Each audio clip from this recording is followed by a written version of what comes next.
Dealing with infertility can be an emotionally trying experience, and it's something I understand firsthand.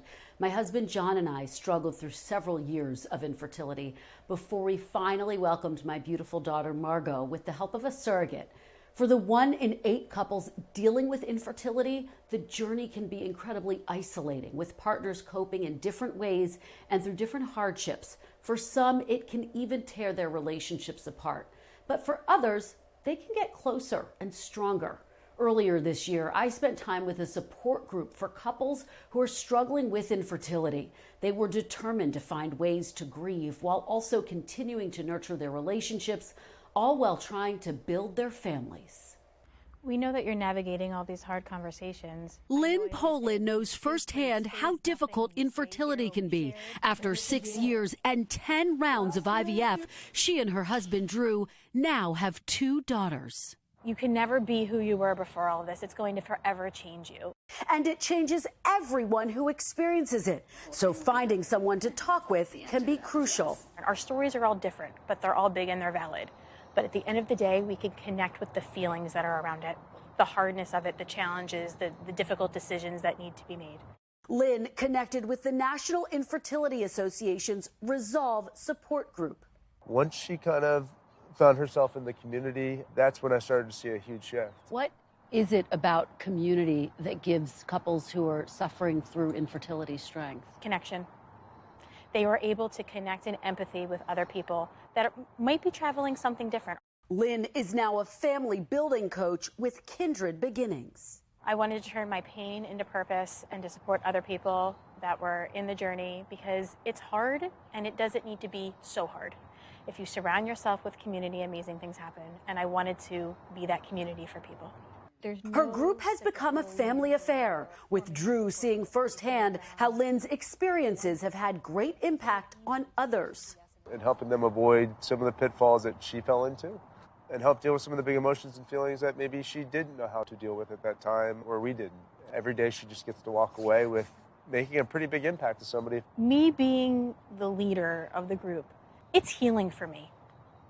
This is how I heal, because this is empowering. I'm able to support others and lift others up in love and connection and support, and it heals me. At Lynn's sessions, couples gather to share struggles, triumphs, and strengthen their relationships. Bill is a very present, in the moment person through our journey. I'm the type A, the planner, the control freak, has to have everything figured all out. You can't do that in this process. How did you learn how to communicate with each other? Therapy helped a lot. Yep. Understanding that each person grieves in a different way. Some people really need to talk about it. Some people want to keep it in. We're going to grieve differently, and that's okay. It doesn't mean that your partner is wrong. That's really hard to get to that place when you have really strong communication prior to this. And then you come to a point in life and you realize, oh my gosh, like what happened to our foundation?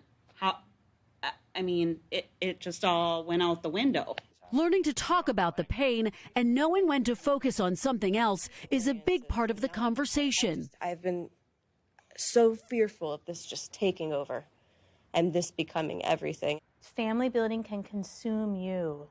It is all day, every day on your minds. And so when we talk about making the time and space every day at 4 o'clock, this is when we talk about family building from 4 to 5 or whatever it is for you.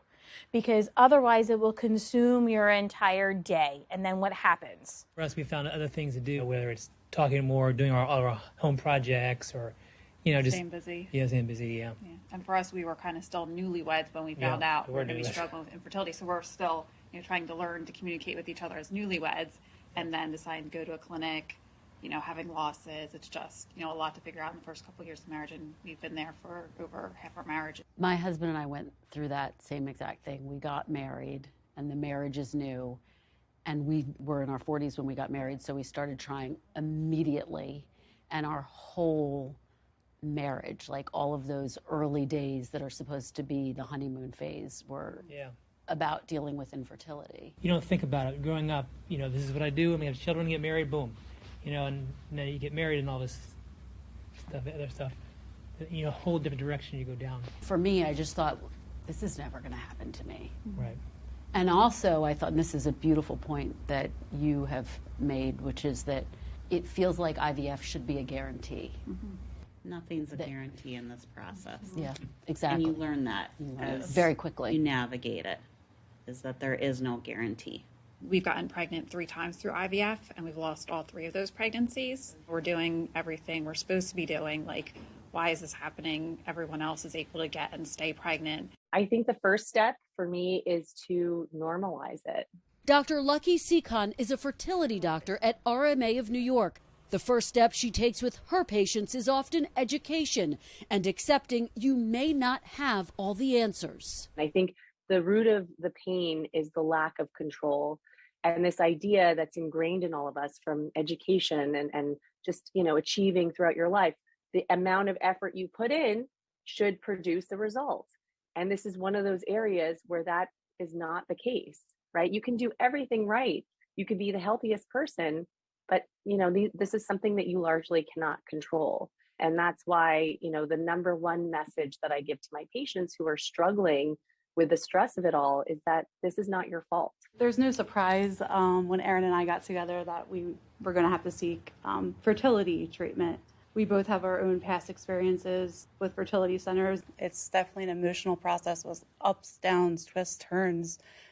And at the age of 34, I would expect something different from my body. Although you're in a same-sex marriage, there's an infertility issue as well. For so many people and so many LGBT couples, this isn't covered, and they have to jump through hoops, and there's a huge expense, and it's just a long journey, and that's very, very, very difficult. And when it doesn't go your way or as expected, like we all said, like you go to IVF, like it is a short shot. Like that is what we're paying for.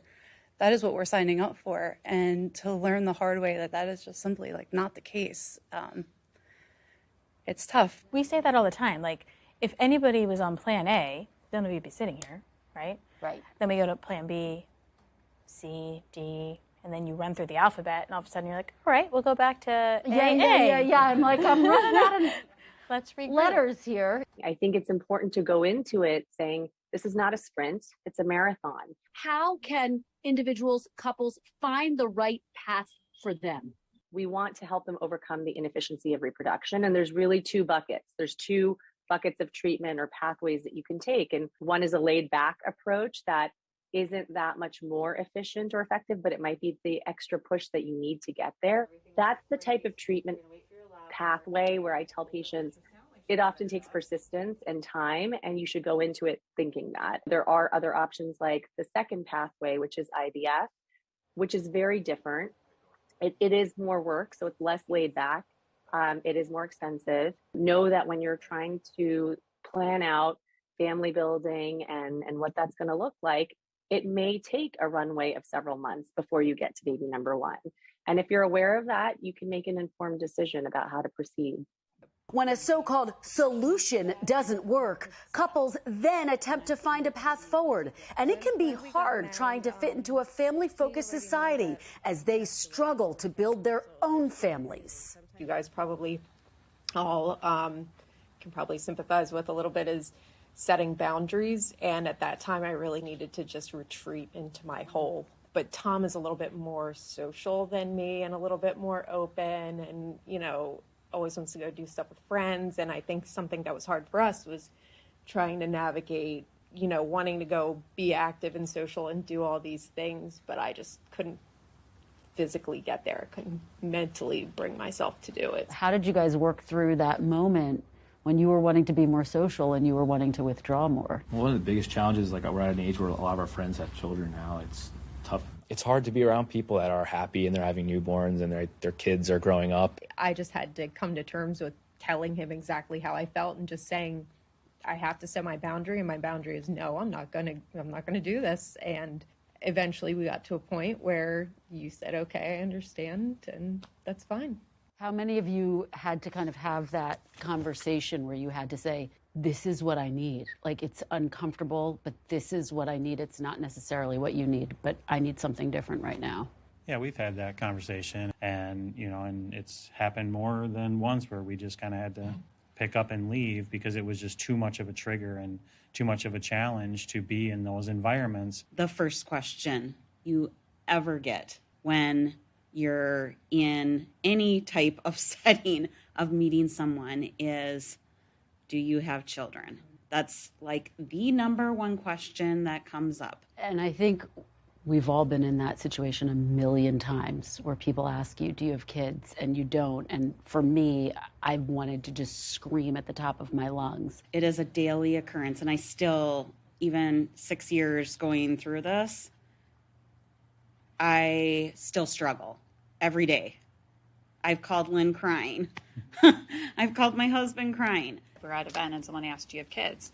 And he said no. And I said, no, we have 3 girls in heaven. And it was just like crickets. Like they didn't even know how to respond to that. Everything's focused on kids and family. It hurts. It's not just because I want to be like this. It's not because we don't want any kids. It's that we have a problem going on. That's why the conversation needs to shift from, do you have kids, to tell me about your family. We have to shift the language. Dr. Seekon, it surprised me when I was going through this myself, the emotional toll that it takes. And I spoke to a number of couples who are going through infertility for this piece. And they all came back to the emotional toll, the fact that we live in this society where people are having families all around you. How should a couple deal with the emotional toll that infertility takes? I think the emotional toll is, it can never be understated. Infertility is like this invisible chronic illness. And there have been many studies that have shown the mental anguish and stress that people face as a result of it is equivalent to dealing with a cancer diagnosis. And it's something that a lot of people suffer with in silence, which I think compounds the issue because people feel embarrassed. They feel judged. There's a lot of stigma, especially in certain cultures. It can be very complicated trying to discuss this with family members. And it can be difficult to discuss together. He loved me no matter what and accepted it. And he always reminds me that he accepts it. I even, one time I told him that if he wanted to leave me to be happy, to see if he could have a baby with someone else.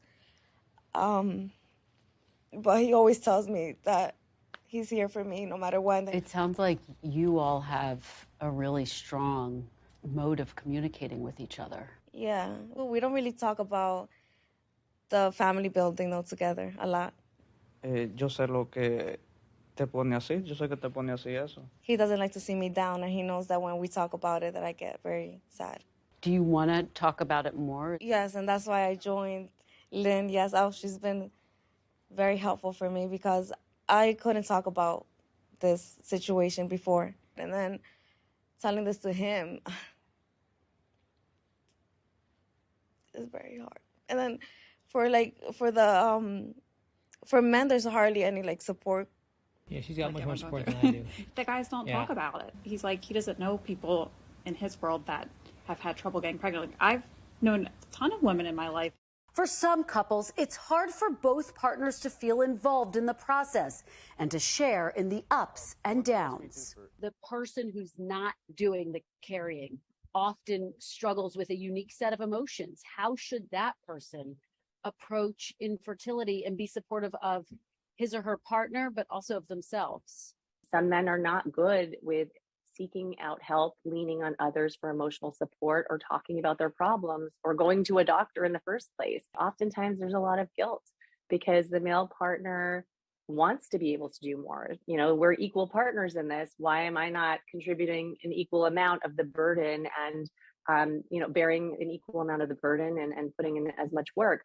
I do see a lot of wonderful partners who find ways to be more involved, like helping with the administration of medications, showing up for appointments, being a part of the conversation. As the non-potentially pregnant person in the equation, to me, it always has felt like my empathy, my understanding has a limitation of it. And that becomes, I think, quite maddening in this whole thing because you want to be the person that can share in the physical pain and anguish, et cetera, that comes with this whole thing. And unfortunately, as the male in the piece. There's only so much you can do. We were kind of going back to the caveman reference. You want to be the protector. You want to be there to do everything that you can to get us to that dream, and you're on the sidelines. You're stuck. There's nothing you can do. You can't fix it.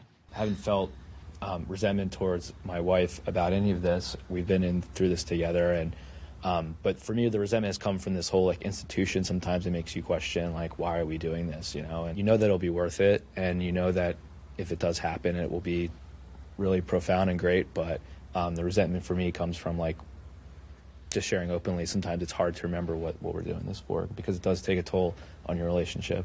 It's a toll and a grief that never goes away, even for those fortunate enough to later become parents. Do you still grieve over those years of infertility?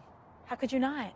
I grieve over some of the decisions that I made and didn't make. I grieve over the losses. I felt like my body failed me. I felt like I could do more and I could be better. The grief will never go away. It will always be with me.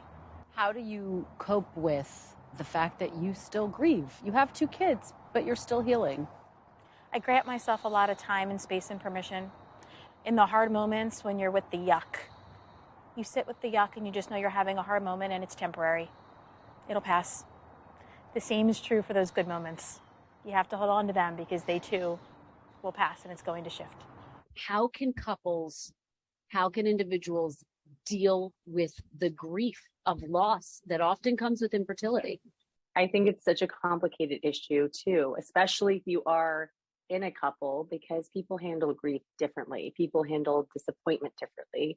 And I oftentimes will see that as a source of conflict because, one's perception of how their partner's dealing with it, it can be hurtful that, okay, well, why aren't you more upset?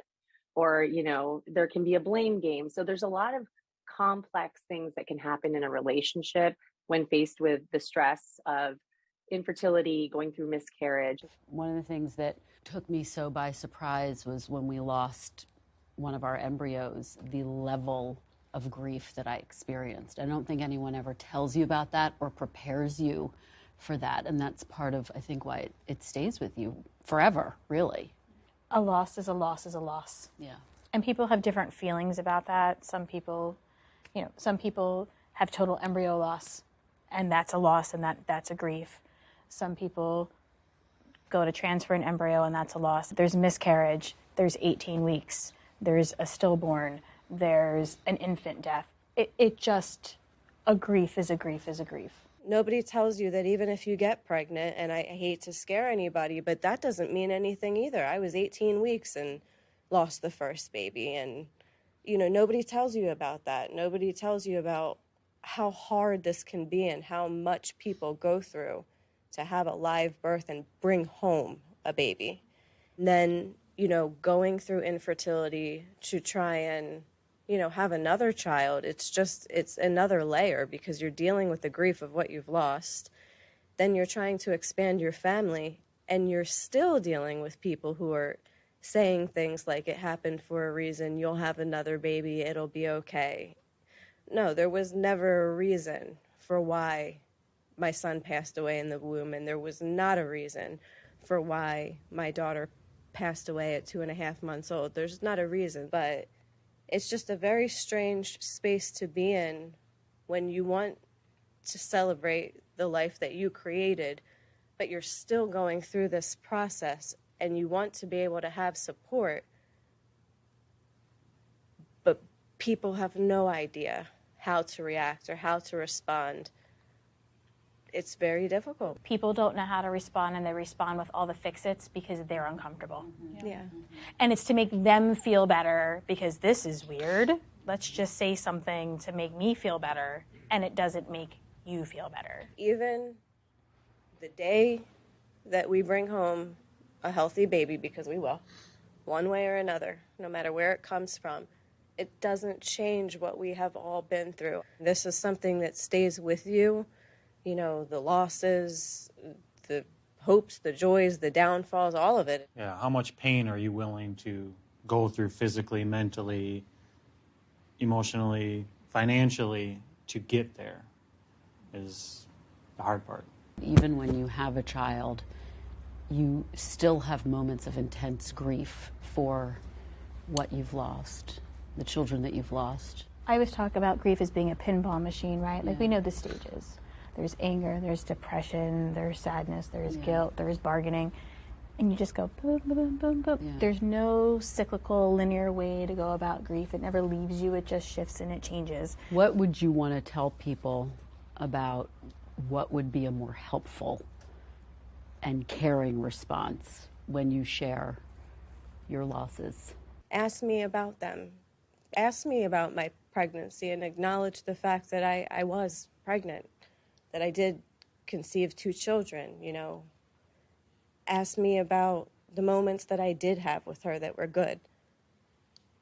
If you're not going to acknowledge them or that they lived, then don't ask anything at all. Don't say anything at all. So just asking what we need, how we can better be supported, and respecting when some things might be difficult for us that might not be difficult for other people. Say their names into the microphone. Madeline Joy and Dylan Charles. I'm so sorry for your losses. I truly am. My condolences. But they're why I'm doing this now. I remember the very first time that Bill and I had our communication breakdown. And how are we going to navigate this? How are we going to do this together? But you have to be raw, and you have to be vulnerable, and you have to be resourceful. And ask for help. The simple outlet of talking about the loss and the struggle can mean so much. You know, I work at RMA of New York, and we have a mental health team that we partner with that's available to all of our patients. And I think a lot of fertility clinics are thankfully trying to move towards that model, because now we recognize that this is, yes, a physical problem that we have to work around, but there's also such a huge mental component, and you cannot separate the two. We have to support our patients.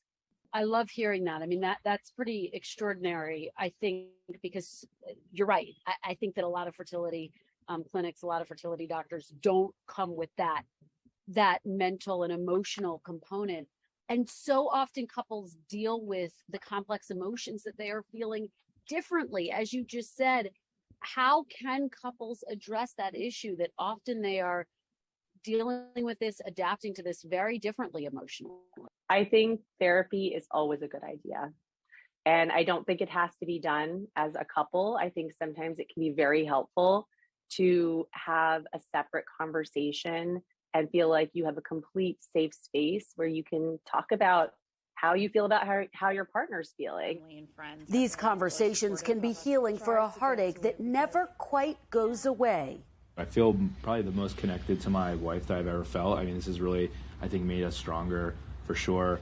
I feel that we together can do anything, and I hope for me is just to hopefully get past this rough spot and make this work. All the couples we met are determined to stay positive and never give up. What gives you hope? What keeps you going? Knowing that, yes, we have a hard case, but there is also hard cases that are successful. My hope is that our dreams will come true and that I can brag about our family whenever asked. I really want to be a mom. Like, that's the biggest dream I have. I know I can do it somehow. And because I want it so much, I'm going to fight for it as much as I want it. Getting hope from the others in this community, I think that's really what gives me any kind of strength. There was a point where I was ready to stop, but just hearing other stories has been really good. And, you know, once you get that little nugget of hope to keep going too, and positive things start happening, it kind of catches on. It's good.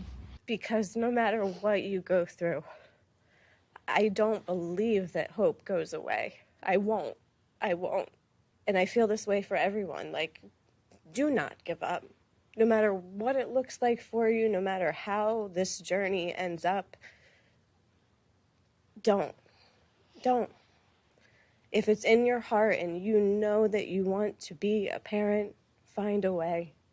I know that it's easier said than done. Trust me, I do. Hold on to that hope and find a way.